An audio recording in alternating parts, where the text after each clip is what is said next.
Hello, good evening. Welcome to ARS news channel. ఏపీలో వారందరికీ good news. ఒక్కో కుటుంబానికి రూ. 25,000 ప్రకటించిన సీఎం చంద్రబాబు. ఆంధ్రప్రదేశ్లో మరో కొత్త పథకాన్ని అమలు చేసేందుకు కూటమి ప్రభుత్వం చర్యలు చేపట్టింది.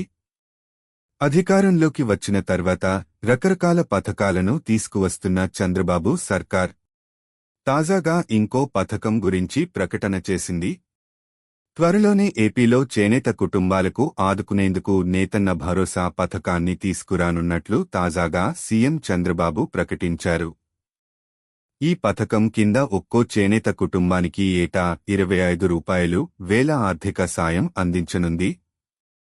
ఆంధ్రప్రదేశ్లో చేనేత కుటుంబాలకు ముఖ్యమంత్రి నారా చంద్రబాబు నాయుడు మరో గుడ్ న్యూస్ చెప్పారు.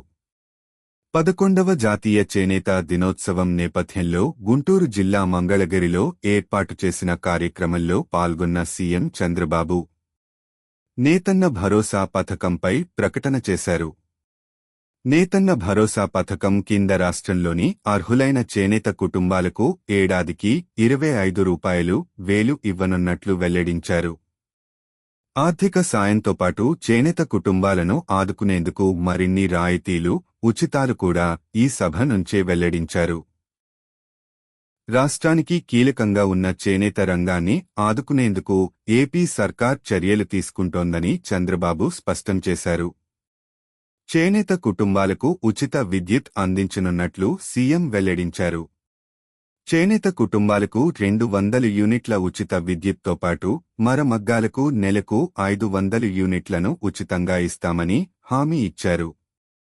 చేనేత కుటుంబాలకు ఇచ్చే ఉచిత విద్యుత్ వల్ల ఆంధ్రప్రదేశ్ వ్యాప్తంగా 93,000 కుటుంబాలకు లబ్ధి చేకూరుతుందని ముఖ్యమంత్రి స్పష్టం చేశారు.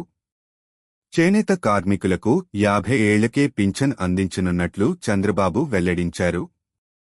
వ్యవసాయం తర్వాత అతి ఎక్కువ మంది ఆధారపడే చేనేత పరిశ్రమ భారతదేశ శక్తికి, సంస్కృతికి, సాంప్రదాయాలకు చిహ్నమని కొనియాడారు.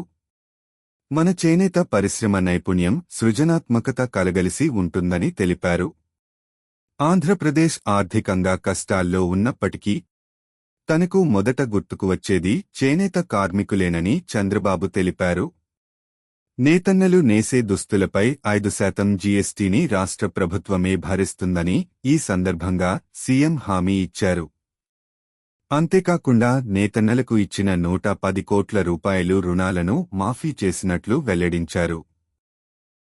రాష్ట్రంలోని పలు ప్రాంతాల్లో చేనేత క్లస్టర్లు ఏర్పాటు చేస్తామని ఈ సందర్భంగా ముఖ్యమంత్రి తెలిపారు. వీటి వల్ల మంగళగిరి, వెంకటగిరి, శ్రీకాళహస్తి, ఉప్పాడ ప్రాంతాల్లో 1,374 మందికి ఉపాధి దొరుకుతుందని పేర్కొన్నారు.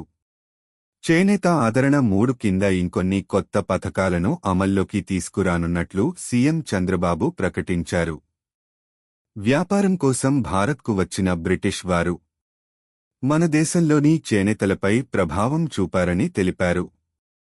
అందుకే స్వాతంత్ర్య పోరాటంలో విదేశీ వస్త్రాలను బహిష్కరించాలని, మన దేశంలో నేసిన బట్టలను మాత్రమే ఉపయోగించాలని గాంధీజీ చెప్పారని చెప్పారు.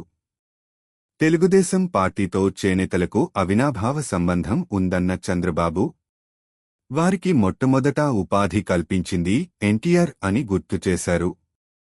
40 ఏళ్ల తన రాజకీయ జీవితంలో చేనేతల కోసం రాజీ లేని పోరాటం చేసినట్లు చంద్రబాబు చెప్పారు. మన దేశంలో వ్యవసాయం తర్వాత అత్యధికంగా ఉపాధి కల్పించే రంగం వస్త్ర పరిశ్రమ అని తెలిపారు.